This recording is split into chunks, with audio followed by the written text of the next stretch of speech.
And welcome back to my channel. ఈరోజు విశ్వంబరకు సంబంధించిన మరొక ఇంట్రెస్టింగ్ అప్డేట్ ఒకటి తీసుకొచ్చాను. ప్లీజ్ ఎండింగ్ వరకు చూడండి.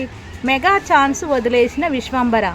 మన శంకర వరప్రసాద్ గారు బ్లాక్ బస్టర్ ఫలితాన్ని విశ్వంబర క్యాచ్ చేసుకునే దిశగా ఎలాంటి ప్రయత్నాలు జరగకపోవడం అభిమానులు బాధ పెడుతుంది. ఎందుకో చూద్దాం. 2026 టాలీవుడ్ వేసవి బూడిదలో పోసిన పన్నీర్ అయింది. మార్చి ఏప్రిల్ నెలల్లో ఒకటంటే ఒకటి సాలిడ్ బ్లాక్ బస్టర్ లేదు. డెకాయిట్ హిట్ అయినా రికార్డులు బద్దలు కొట్టే కలెక్షన్స్ రాలేదు. పబ్లిసిటీ ఎక్కువ, విషయం తక్కువ బాపతు చిన్న సినిమాల గురించి ఎంత మాట్లాడుకుంటే అంత మంచిది. ఒకవేళ కాస్తంత ముందస్తు ప్లానింగ్తో విశ్వంబర వేగంగా అడుగులు వేసి ఉంటే సమ్మర్ ఆడియన్స్కి ఒక బెస్ట్ ఆప్షన్ అయ్యేది. విజువల్ ఎఫెక్ట్స్ మీద పనిచేస్తున్నారు నిజమే, కానీ ఎంతకాలం అనేది క్లారిటీ లేకపోతే ఎలా?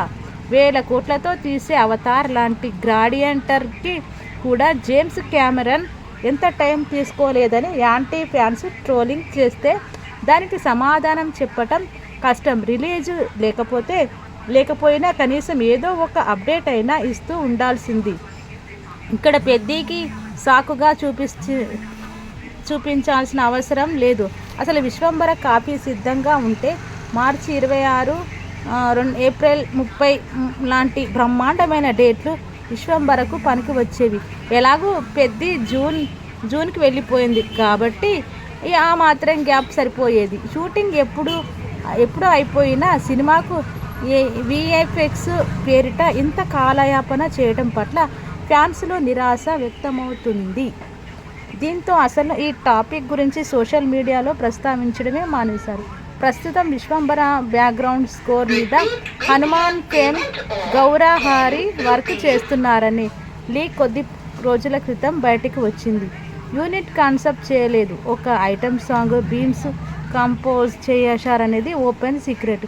Vishwambhara original composition come Oscar విజేత ఎంఎం కీరవాణి ఉండగా ఆయనకు కాకుండా ఈ బాధ్యతలు వేరొకరికి ఇవ్వడం కూడా అనూహ్య నిర్ణయాలు. సరే, విశ్వంబర ఇక ముందు ఎప్పుడు వచ్చినా కీలకమైన వేసవిని మిస్ చేసుకోవడం మాత్రం కాస్త మిస్టేక్ అని ఒపీనియన్ అనమాట. నిజంగానే ఇప్పుడు సమ్మర్ హాలిడేస్కి ఇంకా అసలు మామూలుగా ఉండదు. అందరు సినిమాలంటేనే ఇంట్రెస్ట్ చూపించే వాళ్ళకైతే ఇదొక మైనస్ పాయింటే. అండ్ సినిమా వాళ్ళకు కూడా మంచి ఛాన్స్ మిస్ చేసుకున్నట్టే. సో ఇదండి విశ్వంబరకు సంబంధించిన అప్డేట్. మరిన్ని అప్డేట్స్ మళ్ళీ మీ ముందుకు వస్తూ ఉంటాను. Thank you so much.